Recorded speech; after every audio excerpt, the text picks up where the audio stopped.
بسم اللہ الرحمن الرحیم۔ الصلاۃ والسلام علیک یا سیدی یا رسول اللہ وعلی آلک و اصحابک یا حبیب اللہ و خاتم النبیین۔ میں ہوں آپ کا میزبان سراج الدین امجدی، اور آپ دیکھ رہے ہیں ہر پیر کو LDN پر نشر ہونے والا اپنا پسندیدہ پروگرام ہیلتھ ڈائری۔ اللہ کریم سے امید ہے آپ جہاں بھی ہوں گے بخیر و عافیت ہوں گے۔ جن ناظرین نے اب تک چینل کو سبسکرائب نہیں کیا، وہ صحت کی سرکاری، نجی اور عالمی خبروں سے باخبر رہنے کے لیے پہلے چینل کو سبسکرائب ضرور فرما لیں، اور جن دوستوں نے چینل کو سبسکرائب کر لیا ان کا تہ دل سے شکریہ۔ اگر ویڈیو آپ کو اچھی لگے تو کرپشن سے نفرت کے اظہار میں لائک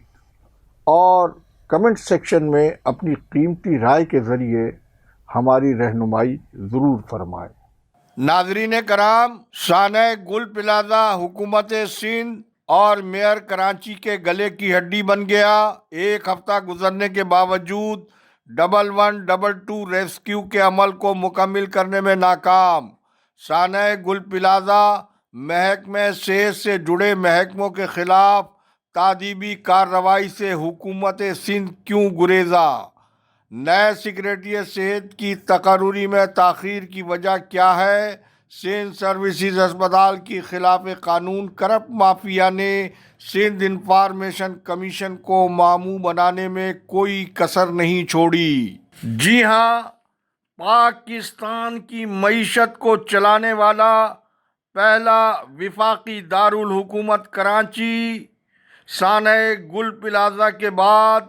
دنیا کے 4 بدترین شہروں میں شامل ہو گیا۔ پاکستان میڈیکل ایسوسی ایشن کراچی نے سانحہ گل پلازہ پر حکومت سندھ کے ریسکیو کے انتظامات اور ہنگامی طبی امداد سمیت سانحے کے بعد بے ہنگم انتظامی اقدامات پر اپنے مکمل عدم اطمینان کا اظہار کرتے ہوئے اعلیٰ سطحی عدالتی تحقیقات کا مطالبہ کر دیا، جبکہ سانحہ گل پلازہ کا مقدمہ ایک ہفتہ گزرنے کے بعد سرکار کی مدعیت میں نبی بخش تھانے میں غفلت اور لاپرواہی کی دفعات کے ساتھ درج حسب دستور مقدمہ نامعلوم افراد کے خلاف درج کر کے FIR کو سیل کر دیا گیا۔ ہفتے کو تعطیل کے باوجود حکومت سندھ نے Muhammad Ali Shah XPCS BS19 special secretary local government and housing town planning department, Zameer Ahmed Abbasi officer PSS BS19 project director BRT yellow line transport and mass transit department کو معطل کر کے سروسز اینڈ جنرل ایڈمنسٹریشن میں رپورٹ کرنے کا حکم جاری کیا ہے، لیکن حکومت سندھ کے مذکورہ بے ہنگم انتظامی اقدامات کو سیاسی، تجارتی اور عوامی رائے عامہ کے نمائندہ حلقوں نے مذکورہ حکومتی اقدامات کو حقائق چھپانے اور گمراہ کن قرار دیتے ہوئے کہا ہے کہ حکومت سندھ میں صالح بہنوئی کی رشتہ داری سانحہ گل پلازہ کی اصل بیماری ہے، جس کا علاج ہی نہیں ہو رہا ہے۔ حالانکہ مہذب ممالک اور زندہ معاشرے کی طرح چیف سیکریٹری اور چیف منسٹر کو خود مستعفی ہو جانا چاہیے تھا، جیسا کہ کم از کم سانحہ بلدیہ ٹاؤن پر رؤوف صدیقی کی مستعفی ہونے کی جرأت مندانہ اخلاقی اقدام کی ایک مثال موجود ہے۔ ناظرین کرام، سانحہ گل پلازہ میں سرکاری اعداد و شمار کے مطابق جاں بحق 71 افراد میں سے اب تک صرف 20 نعشوں کی شناخت ہو سکی ہے، جبکہ 82 افراد تاحال لاپتہ ہیں، اور عوامی و متاثرہ حلقے مذکورہ حکومتی اعداد و شمار کو تسلیم کرنے کے لیے تیار نہیں ہیں۔ ادھر ڈپٹی کمشنر ساؤتھ نے سرچ آپریشن مکمل کر کے جائے وقوع کو آج سیل کرنے کا اعلان کر دیا ہے، جبکہ سب سے اہم بات حکومتی جماعت کے ارکان اسمبلی بھی اب حکومت سندھ کی غفلت مجرمانہ پر ضمیر کی آواز پر بول اٹھے ہیں۔ دیکھیے لیاری سے حکومتی جماعت کے رکن قومی اسمبلی سردار نبیل گبول سانحہ گل پلازہ پر کیا کہہ رہے ہیں۔ یہ بتائیں کہ سانحہ گل پلازہ پہ آپ سے پہلے بھی سوالات ہوئے ہیں، لیکن یہ بتائیں کہ وہاں پر لوگ زخمی بھی ہوئے، جہاں باغ بھی ہوئے، تو وہاں کسی کے خلاف کوئی کارروائی ہوگی؟ کارروائی بالکل ہونی چاہیے۔ لوگ ہمارے پیارے وہاں پر جو ہے ابھی بھی اندر کوئی 80 کے قریب مسنگ ہے، بالکل کارروائی ہونی چاہیے۔ فائر ٹینڈرز جو ہے اس کے اوپر گورنمنٹ کو چاہیے سیریسلی، سندھ گورنمنٹ جو ہے ہمارے فائرنگ ٹینڈرز جتنے بھی ہیں، میں سمجھتا ہوں 3.25 کروڑ کی آبادی میں صرف 28 فائرنگ اسٹیشن ہے، فائر فائٹنگ اسٹیشن ہے، تو اس کو جو ہے پورا کرنا چاہیے۔ مس مینجمنٹ تو ہوا ہے، بالکل مس مینجمنٹ ہوا ہے، اور ہمارے واٹر بورڈ کے دیکھیں ہم خود پانی جو ہے پینے کے لیے پانی خریدتے ہیں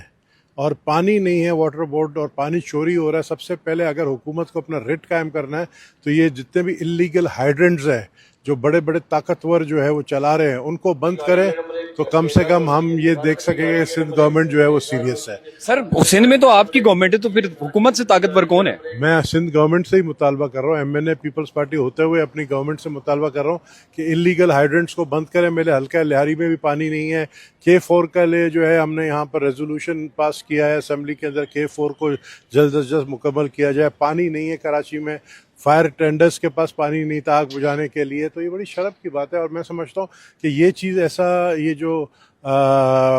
پانی کا مسئلہ ہے خاص کر، اس میں انلیگل ہائیڈرنٹ جو ہے نا وہ بڑے طاقتور لوگوں کے ہاتھوں میں ہے، ان کو ختم کرنا چاہیے۔ ناظرین کرام، حیرت انگیز طور پر سانحہ گل پلازہ سے محکمہ صحت کے جڑے ہونے کے باوجود تاحال وزیر صحت و بہبود آبادی سندھ ڈاکٹر عذرا فضل پی جوہو کا اپنی حکومت کے دیگر وزراء کی طرح فعال نہ ہونا عوام میں بڑی حیرت انگیز طور پر دیکھا جا رہا ہے۔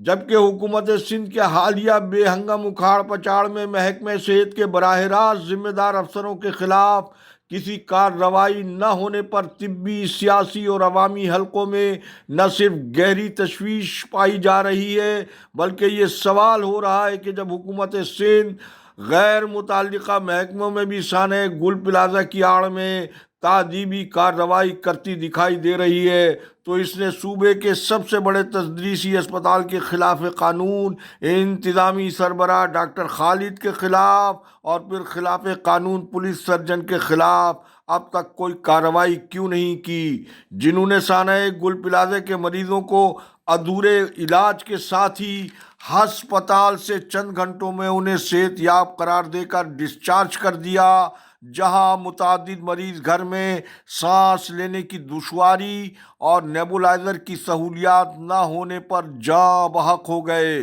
پھر سب سے بڑے صوبے کے تدریسی اسپتال کے شعبہ حادثات میں کارڈک مانیٹر کی تنصیب نہ ہونا، جس کی بنا پر ہسپتال کے فارماسسٹ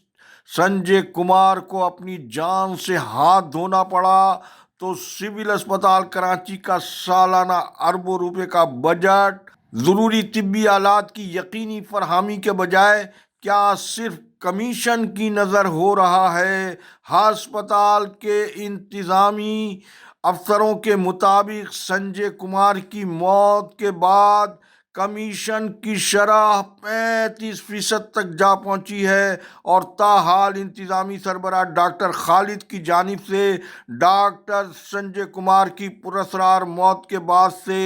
خالی ہونے والی اسامیوں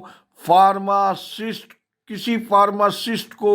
AMS پروکیورمنٹ نہیں مقرر کیا گیا ہے اور نہ ہی کسی کو AMS اسٹور بنایا گیا ہے۔ کیا ہسپتال میں فارماسسٹ کی کوئی کمی یا سینئر فارماسسٹ نہیں ہے؟ یہ محکمہ صحت کا وہ سسٹم ہے جس کا سرا سینٹرل پروکیورمنٹ کمیٹی کے چیئرمین پروفیسر امجد سراج میمن سے شروع ہو کر نیچے سول اسپتال سمیت دیگر صوبے کے صحت کے اداروں تک اس کا جال پھیلا ہوا ہے۔ پھر کراچی پولیس سرجن 20 گریڈ کے افسر کی اسامی پر APS گریڈ 19 کی جونیئر ترین جے پی ایم سی کی assistant police surgeon doctor Sumaiya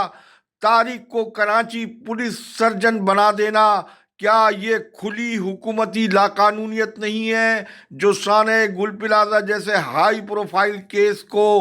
مسلسل متنازع اور مبہم بنانے میں مصروف ہیں؟ جبکہ 19 گریڈ کی مذکورہ جونیئر جنرل کیڈر کی اس خاتون افسر کے سروس ریکارڈ کو دیکھا جائے تو ان کا یہ تاریخی کارنامہ اپنے استاد پروفیسر آف فارنسک ڈاکٹر فرحت مرزا کی اور دیگر ان کے اہل خانہ کی جھلسی ہوئی نعشوں کی وجہ موت کی رپورٹ کو ہی معمہ بنا کر رکھ دینا ہے، جبکہ ان کے استاد ڈاکٹر فرحت مرزا خود ہزاروں اموات کی وجہ موت کا سرٹیفکیٹ جاری کرنے کی تاریخ رکھتے ہیں، اور اسی طریقے سے رکن قومی اسمبلی ڈاکٹر عامر لیاقت حسین کی پوسٹ مارٹم کو